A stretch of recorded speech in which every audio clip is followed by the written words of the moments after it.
Hello students. तो 12th class physics के concept building series में आप लोगों का वेलकम है फिर से। और इस सीरीज में हमने अभी पूरा ऑप्टिक्स किया है, ठीक है। रे ऑप्टिक्स, वेव ऑप्टिक्स, उसके बाद में हमने dual nature of matter and radiations कर लिया है, उसके बाद हमने एटम्स कर लिया है, ठीक है। तो वो वीडियोस अगर आपने देखे हैं तो अच्छी बात है, नहीं देखे हैं तो उनको एक बार से देखें।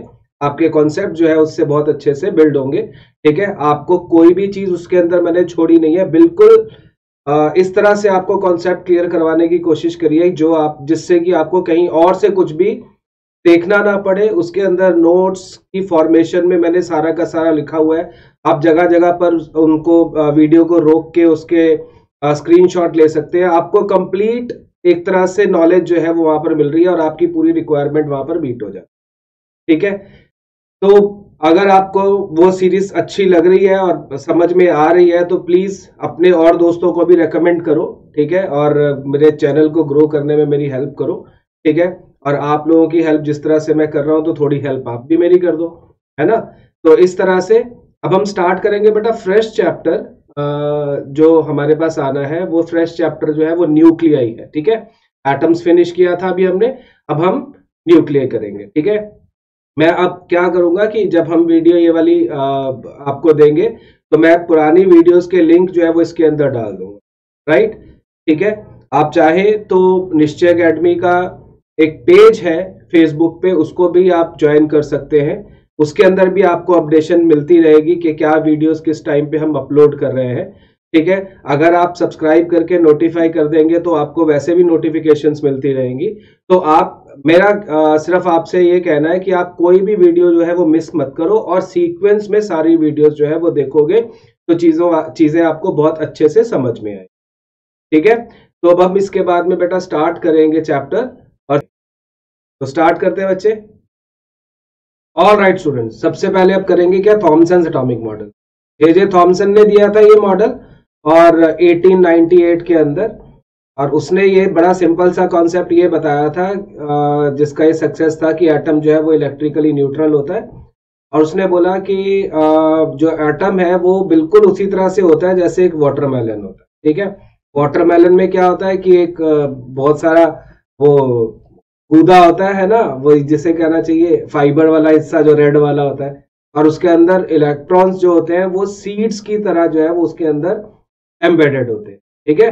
तो बड़ा सिंपल सा कॉन्सेप्ट जो था वो समझाया था कि क्या बोला कि हमारे पास कोई भी अगर इस तरह से मान लीजिए एक स्फेरिकल स्पेस है, तो ये स्फेरिकल स्पेस के अंदर पॉजिटिव चार्ज जो है वो यूनिफॉर्मली डिस्ट्रीब्यूटेड, ठीक है। पॉजिटिव चार्ज जो है वो यूनिफॉर्मली डिस्ट्रीब्यूटेड है, ठीक है। और जो इलेक्ट्रॉन्स हैं वो इसके अंदर इस तरह से एम्बेडेड होते हैं जैसे सीड्स इन द वाटर में, ठीक है। इसको हम प्लम पुडिंग मॉडल भी बोलते हैं।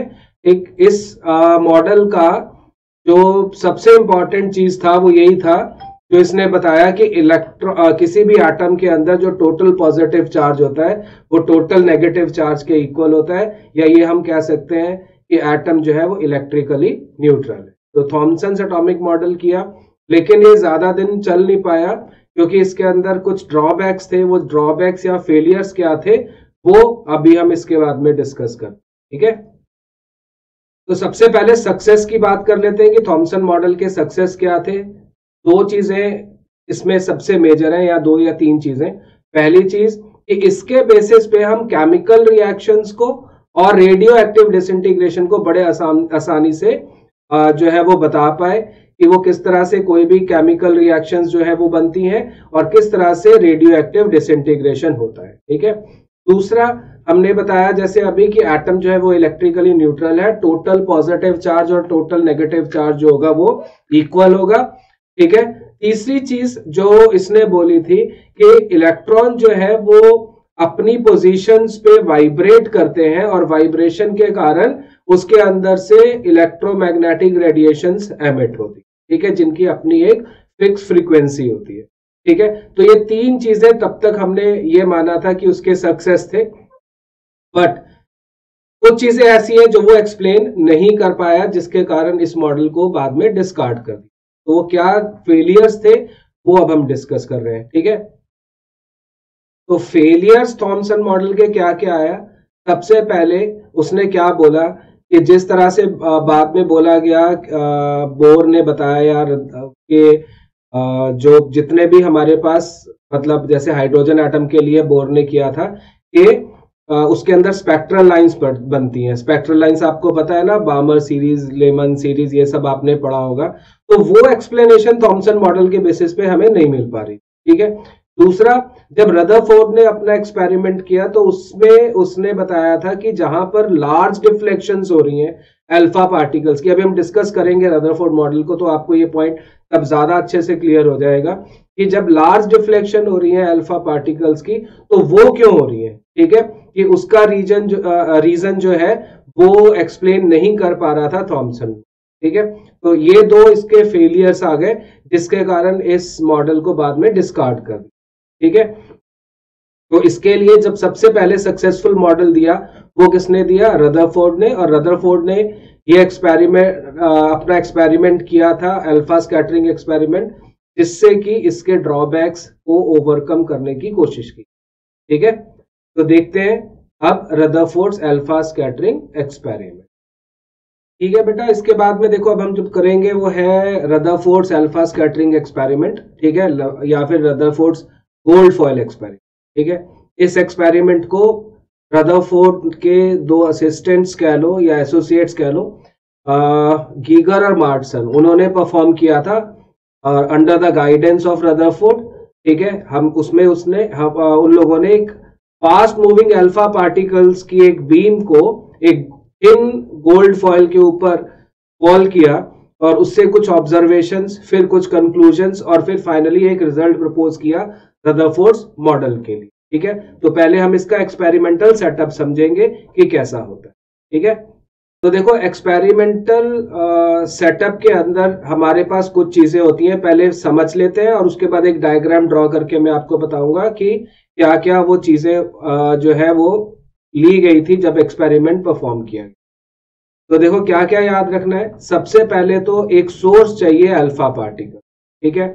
उसको एक कैविटी में रखा गया था लेड ब्लॉक के अंदर, सो दैट अगर सारी डायरेक्शंस के अंदर अल्फा पार्टिकल्स जो एमिट होंगे उनको एक डायरेक्शन में कर दिया जाए और वो जो अल्फा पार्टिकल्स निकल रहे थे, ठीक है, उस नैरो ओपनिंग से उसको एक और छोटी बीम, पतली बीम बनाने के लिए उसको हमने पास करवाया था उन्होंने इससे कॉलीमेटर से, ठीक है। कॉलीमेटर से पास करवाया गया, मैं डायग्राम में बताऊंगा सबको। तो वो जो नैरो बीम हमें ऑब्टेन होती है कॉलीमेटर से, वो हमने एक गोल्ड फॉयल पे उन्होंने फॉल करवाई जिसकी थिकनेस कितनी थी, 2.1 इंटू 10⁻⁷ मीटर, ठीक है। और उसके ऊपर फॉल करवाने के बाद में जो भी अल्फा पार्टिकल्स स्कैटर होके डिफरेंट डायरेक्शन में जा रहे थे उनको ऑब्जर्व करने के लिए एक जिंक सल्फाइड की स्क्रीन जो है वो लगाई गई कि जब वो उनके ऊपर गिरेंगे तो वो एक क्या बोलना चाहिए, एक ब्राइटनेस या एक स्किंटिलेशन प्रोड्यूस होगा, ठीक है, वो हम ऑब्जर्व कर सकते हैं। और उनकी एग्जैक्ट पोजीशन को डिटेक्ट करने के लिए हमने एक रोटेटेबल डिटेक्टर जो है वो लगा रखा था जो उनकी पोजीशन को क्या करता था, नोट करता था, ठीक है।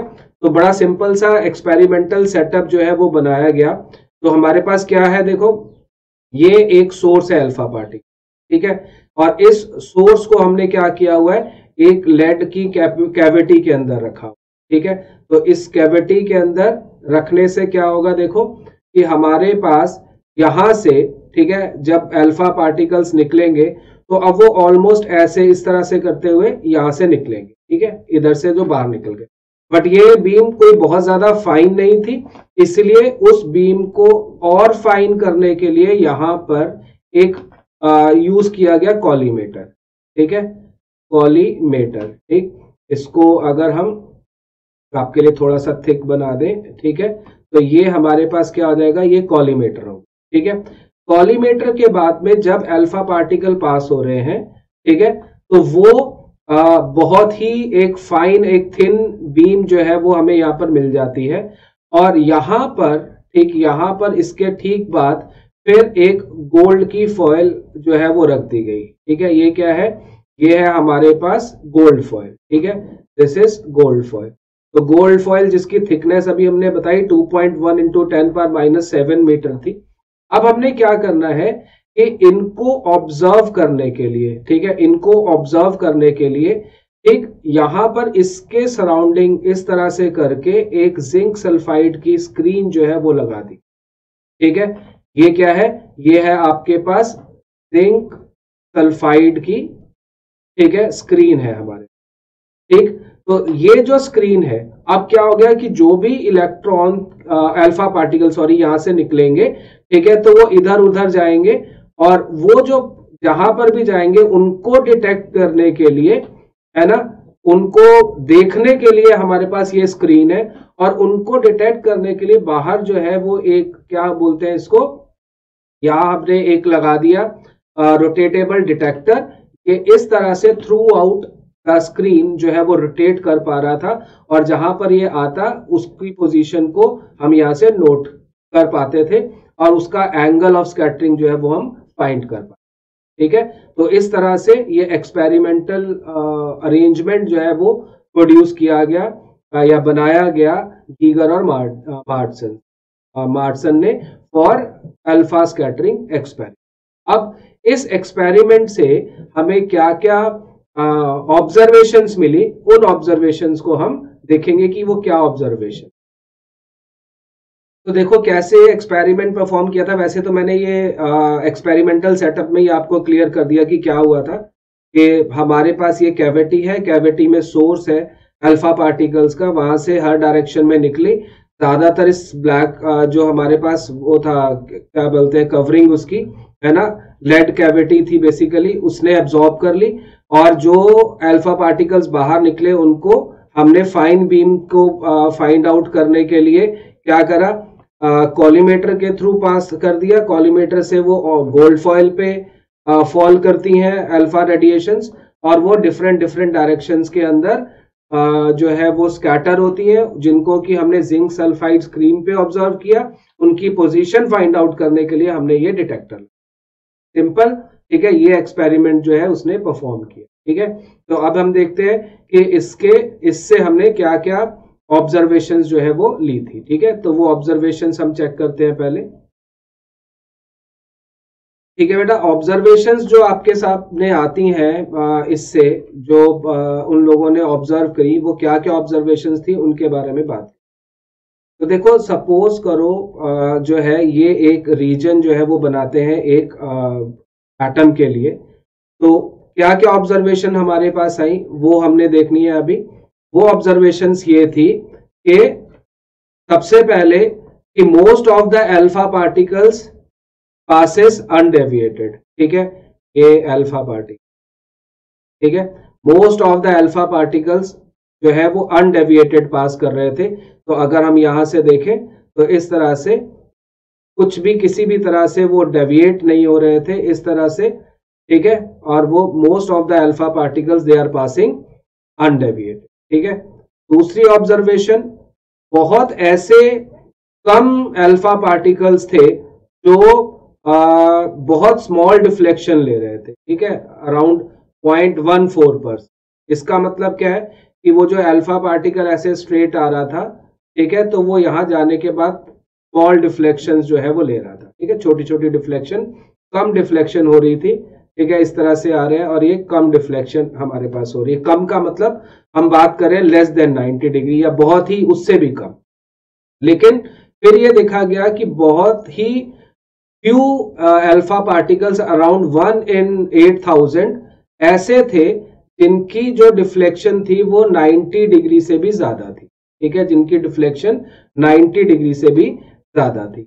और बहुत ही रेयरली एक अल्फा पार्टिकल इस तरह से हो रहा था कि जिस डायरेक्शन में जा रहा था उसी डायरेक्शन में वापस आ रहा था, 180 डिग्री की डिफ्लेक्शन या रिबाउंड बैक कर।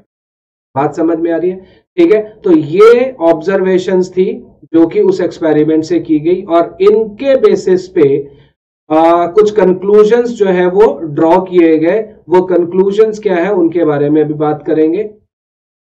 तो कंक्लूजन्स क्या क्या मिले, देखो 4 कंक्लूजन हमने जो किए थे उन्हीं के बेसिस पे हमने 4 जो ऑब्जर्वेशंस किए थे उन्हीं के बेसिस पे हमने ये कंक्लूजन्स जो है वो निकाले हैं। ठीक है, और इन कंक्लूजन्स के बारे में अभी हम समझेंगे कि क्या क्या जो है वो आते हैं। तो सबसे पहले तो आप क्या करेंगे, सबसे पहले तो हम पहली वाली ऑब्जर्वेशन की बात करेंगे। पहली ऑब्जर्वेशन में ये बोला गया था कि most of the alpha particles passes undeviated. इसका मतलब क्या हो गया, किसी भी एटम के अंदर ज्यादातर पोर्शन खाली है, ठीक है, most of the space in an atom is empty. ये तो पता लगा क्योंकि तभी वो अनडेविएटेड जा रहे हैं। बात समझ में आ रही है। और स्मॉल डिफ्लेक्शन का मतलब ये है कि कहीं ना कहीं पर तो एक क्लस्टर ऑफ चार्ज है उसके अंदर, ठीक है, और वो चार्ज कैसा होगा, बेसिकली पॉजिटिव, क्योंकि पॉजिटिव चार्ज होगा तभी पॉजिटिवली चार्ज अल्फा पार्टिकल जो होंगे वो उसकी वजह से डिफ्लेक्ट हो, ठीक है। तीसरी ऑब्जर्वेशन जो हमारे पास क्या बोला कि लार्ज डिफ्लेक्शंस के लिए आ रही थी, उन लार्ज डिफ्लेक्शन से ये पता लगा कि एक्चुअली में जो उसके सेंटर पे, किसी भी एटम के सेंटर पे एक ऐसा हिस्सा है जहां पर सारा पॉजिटिव चार्ज जो है कंसंट्रेटेड है, क्योंकि तभी इतनी बड़ी डिफ्लेक्शंस पॉसिबल है, वरना पॉसिबल नहीं है। क्लियर होगी बात।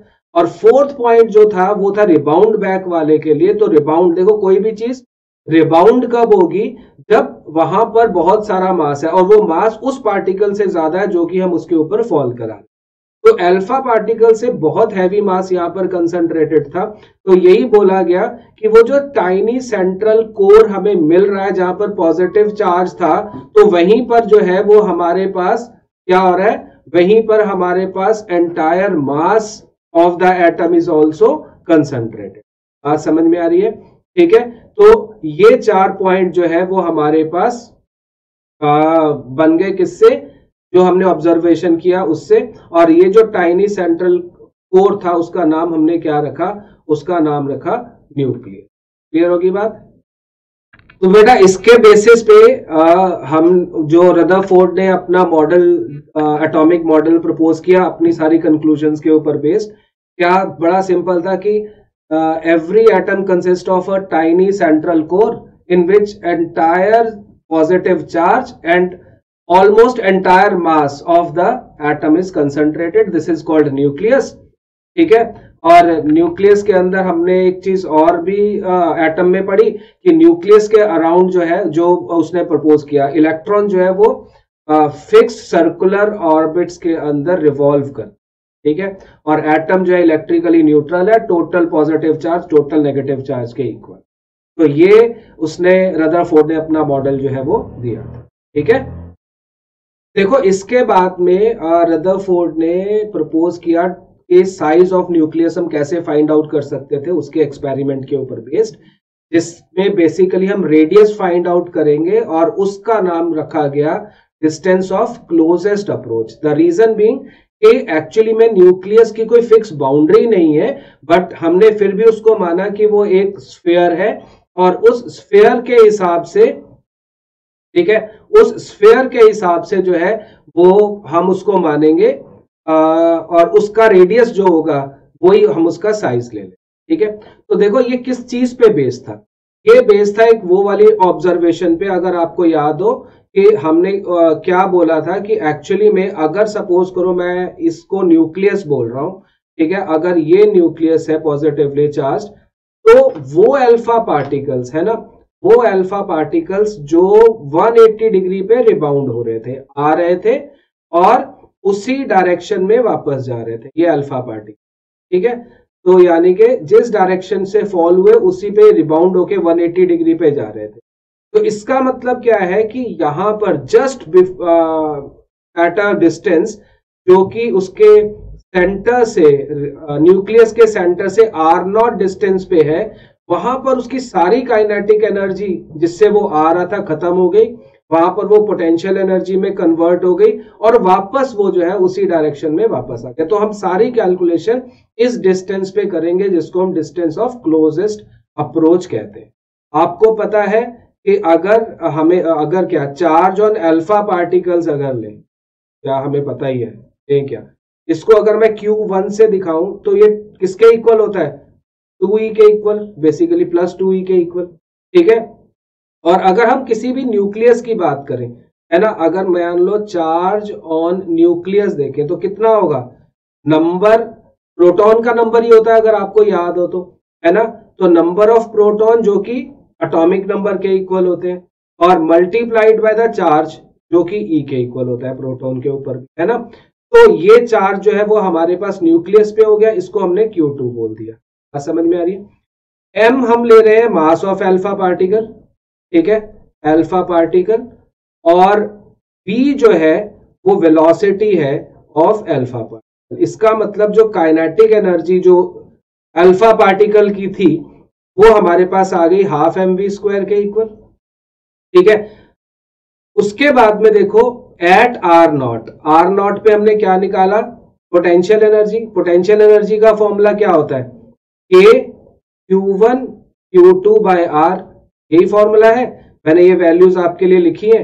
तो K ये हमारे पास 2E हो गया, ये हमारे पास ZE हो गया, डिवाइडेड बाय R की जगह पर R0।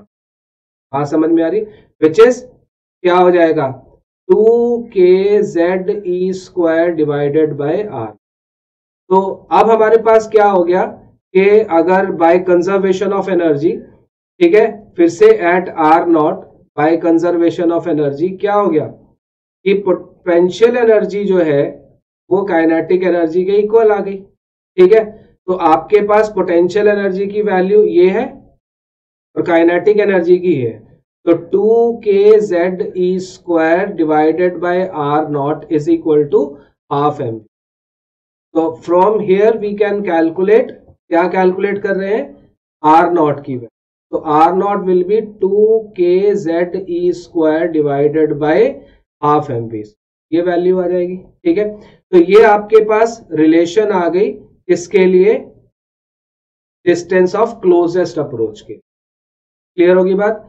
तो यही जो है वो हम जो है ऑलमोस्ट साइज ले रहे हैं किसका, किसका, न्यूक्लियस का। बात समझ में आ रही है, ठीक है। तो इस तरह से फाइंड आउट किया गया क्या, डिस्टेंस ऑफ क्लोजेस्ट, राइट, ठीक है। जब रदरफोर्ड ने ओरिजिनल एक्सपेरिमेंट ये परफॉर्म किया था तो ये जो काइनेटिक एनर्जी है जो कि हाफ mv² है, इसकी वैल्यू ली गई थी 5.5 मेगा इलेक्ट्रॉन वोल्ट। तो जूल्स में कन्वर्ट करेंगे तो 5.5 इंटू 1.6 इंटू 10⁻⁻13 ये जूल्स में कन्वर्ट हो गई। तो ये वैल्यू हमें मिल गई। अच्छा, अब एक्सपेरिमेंट था गोल्ड के लिए, तो गोल्ड के लिए जो Z की वैल्यू होती है वो 79, उसका एटॉमिक नंबर, ठीक है, Z भी हो गया। अब आपको E की वैल्यू भी पता है which is 1.6 into 10⁻⁻19 coulomb, E भी आपको मिल गया। K की वैल्यू भी आपको पता है 9 इंटू 10⁻⁹ न्यूटन मीटर स्क्वायर पर कूलम स्क्वायर। तो आपके पास K की वैल्यू भी आ गई। तो जब ये सारी वैल्यूज है ना सब्सटीट्यूट करी गई तो जो हमारे पास R0 आया, ठीक है, it comes out to be 4.13 into 10⁻⁻14 metre, या फिर हम कह सकते हैं 41.3 जो आ गया ये फर्मी के इक्वल आ गया, 41.3 फर्मी। यानी कि हम ये कह सकते हैं दैट इज जो साइज ऑफ न्यूक्लियस है, ठीक है, या रेडियस ऑफ न्यूक्लियस है, इज ऑफ ऑर्डर ऑफ 10⁻⁻15, ठीक है। तो देखो रदरफोर्ड मॉडल के अंदर से या इस एक्सपेरिमेंट से एक और टर्म हमारे पास आती है जिसको हम क्या बोलते हैं, इम्पैक्ट पैरामीटर, ठीक है। तो इम्पैक्ट पैरामीटर क्या होता है ये देखते हैं। सपोज करो हमारे पास, जैसे अपने पहले यहां पर, चलो एक ड्रॉ कर देता हूं मैं आपको, ये मैंने ड्रॉ किया क्या, एटम, ठीक है। तो उसके अंदर देखो हम ड्रॉ करते हैं हम उसका न्यूक्लियस। सपोज करो ये हमने उसका न्यूक्लियस ड्रॉ, ठीक। तो आपको पता है न्यूक्लियस पॉजिटिवली चार्ज है, ठीक है, और ये हमारे पास बाकी का हमने वो दिखाया है, ठीक। अब वो क्या कहता है कि एक्चुअली में जब हमारे पास हम एक लाइन ड्रॉ करते हैं, ठीक है, एक लाइन हम यहाँ पर ड्रॉ करते हैं जो कि इसकी सेंट्रल लाइन है, ठीक है, यानी कि जो न्यूक्लियस के सेंटर से पास होती है, ये एक लाइन हमने मानी है। अब हम क्या कह रहे हैं कि यहां से मैं 2-3 चीजें आपके लिए ड्रॉ कर रहा हूं।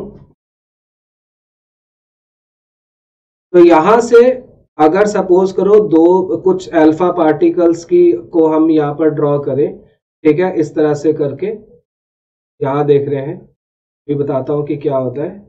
ये देख रहे हैं और फिर ये देख रहे हैं, ठीक है, ये मैंने तीन अलग अलग बना।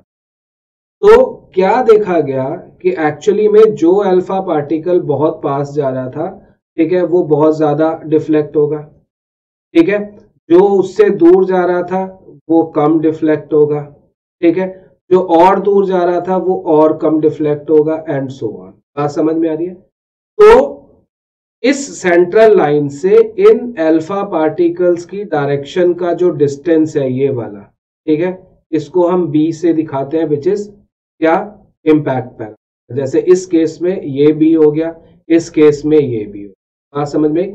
तो the perpendicular distance of velocity vector of alpha particle, that is the direction of motion of alpha particle from the central line of the nucleus, ठीक है, is called impact parameter, but the alpha particle is taken a bit far away from the nucleus, क्योंकि जितना पास आता जाएगा उसकी deflection start हो जाएगी, तो डिफ्लेक्शन होने से पहले, ठीक है, तो वो उसको हम क्या बोलते हैं, इम्पैक्ट पैरामीटर, ठीक है। तो इम्पैक्ट पैरामीटर के लिए देखो एक छोटा सा एक्सप्रेशन जो है वो आपको याद रखना है, वो क्या है, वो मैं भी आपको यहां पर लिख कर, ठीक है। ये हमारे पास एक्सप्रेशन है इस बी के लिए, ठीक, जो सिंबल्स हमारे जान पहचान वाले ही है ना। आपको पता है कि क्या क्या होता है, जेड आपको पता है, ई पता है, थीटा जो है ये वो डिफ्लेक्शन है। अगर मान लो ये पार्टिकल ऐसे जा रहा था अल्फा पार्टिकल, तो जितना वो डिफ्लेक्ट हो रहा है ये वो थीटा, ठीक है, डिवाइडेड बाय काइनेटिक एनर्जी, ठीक है। तो बहुत इजी है, K Z E square cot theta by 2 by half M V square, ठीक है। अब देखो इम्पैक्ट पैरामीटर से हमें बेनिफिट क्या है, ठीक है, वो देखते हैं कि हमने इस टर्म को इंट्रोड्यूस क्यों किया है। तो वो बड़ा क्लियर है, देखो क्या समझ में आ रहा है। देखो जैसे जैसे पी की वैल्यू बढ़ रही है वैसे वैसे डिफ्लेक्शन जो है वो कम हो रहा है ना। तो ये इसका क्या है, फिजिकल सिग्निफिकेंस है कि if B is more it simply means जो डिफ्लेक्शन है वो लेस है। क्लियर होगी बात, ठीक है। तो इस तरह से आप फाइंड आउट कर सकते हो या इससे कंक्लूड कर सकते हो कि what is impact parameter. Clear है? अब हम बात करेंगे बेटा कि रदरफोर्ड मॉडल के ड्रॉबैक्स क्या होते, ठीक है, तो उनके बारे में बात करते हैं।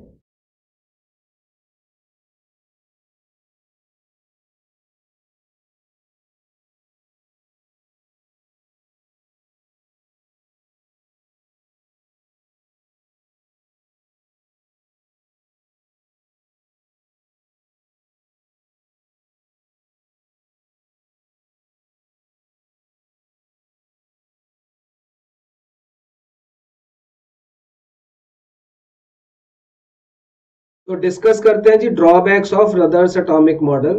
दो ड्रॉबैक्स जो है वो हम यहां पर पढ़ेंगे, ठीक है, क्या क्या है वो भी देखते हैं एक एक करके।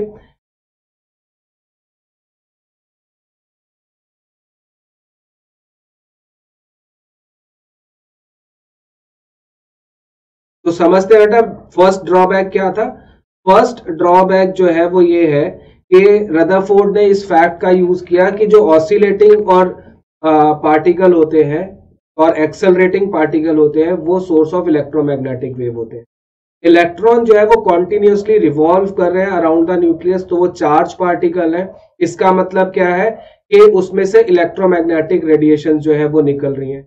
अगर उसमें से इलेक्ट्रोमैग्नेटिक रेडिएशंस निकल रही हैं तो ऑब्वियसली उनकी एनर्जी क्या हो रही है, कम होती जा रही है। एनर्जी कम होती जा रही है तो उनका जो रेडियस ऑफ ऑर्बिट है वो कॉन्टिन्यूसली कम होता जाएगा, और अगर ऐसा होता जाएगा तो इलेक्ट्रॉन एक टाइम के बाद न्यूक्लियस के अंदर गिर जाएगा, और ऐसे होने से नंबर डेंसिटी जो इलेक्ट्रॉन्स की है वो वेरी करती रहेगी, यानी कि इलेक्ट्रॉन की स्टेबिलिटी में डाउट आ जाता है। तो ये सबसे पहला ड्रॉबैक था किसका, रदरफोर्ड का। क्लियर होगी बात है ना, कि अगर जैसे सपोज करो ये हमारे पास न्यूक्लियस है, ये कोई भी इलेक्ट्रॉन है, तो जब वो रिवॉल्व कर रहा है तो अगर उसका रेडियस जो है वो दिन पर दिन कम होता चला गया तो ये सिचुएशन आएगी और वो जाके ऐसे न्यूक्लियस में गिर जाए। बात समझ में आ रही है? तो इससे तो एटम स्टेबल नहीं रहेगा। तो ये फर्स्ट ड्रॉबैक था जो रदरफोर्ड ने दिया, ठीक है, रदरफोर्ड के मॉडल से मिला बेसिक, ठीक है। देखो रदरफोर्ड ने दूसरी चीज यहां पर जो बोली थी कि Rutherford electron can revolve in orbit of any possible radii and emits electromagnetic radiations continue, ठीक है। यही बात हमने फर्स्ट ड्रॉबैक में भी वैसे डिस्कस करी थी, लेकिन इससे एक और प्रॉब्लम क्या जनरेट हो गई कि ये बोला गया कि वहां से उसका जो स्पेक्ट्रम हमें मिलना चाहिए वो कॉन्टिन्यूस होना चाहिए, यानी उसमें कोई ब्रेक नहीं आना चाहिए। लेकिन एक्चुअली में जब बाद में बोर ने परफॉर्म किया अपना एक्सपेरिमेंट तो पता लगा कि हाइड्रोजन जैसे एटम के लिए उसका जो है वो लीनियर स्पेक्ट्रम आता है basically, not a continuous spectrum. समझ में आ रही है? तो ये चीज जितनी समझ में आए उतना अच्छा है। एज अ ड्रॉबैक आप याद कर लो, फर्स्ट ड्रॉबैक इंपॉर्टेंट है, उसको बहुत अच्छे, ठीक है। तो बच्चों यहां पर जो है वो हमारा फिनिश हो जाता है एक पार्ट रदरफोर्ड्स एटॉमिक मॉडल का, ठीक है। तो आज हम यहां तक करेंगे अपना काम, और नेक्स्ट वाले वीडियो के अंदर एक और पोर्शन है छोटा सा, जितना ये पोर्शन आज किया है लगभग उतना ही होगा, वो बोर्स मॉडल हमने करना है, बोर्स एटॉमिक मॉडल और हाइड्रोजन एटम, ठीक है। तो एक वो वाला पोर्शन है जो हम नेक्स्ट वीडियो के अंदर आपके लिए क्रिएट कर, राइट। तो बेटा सीखते रहो, ठीक है, अपने नॉलेज को गेन करो, पढ़ो, और प्लीज बार बार बोल रहा हूं कि अपने दोस्तों को भी सब्सक्राइब करने के लिए बोलो, सो दैट काम करने में, नए वीडियोस बनाने में और मजा आए, ठीक है। थैंक यू, मिलते हैं अगले वीडियो।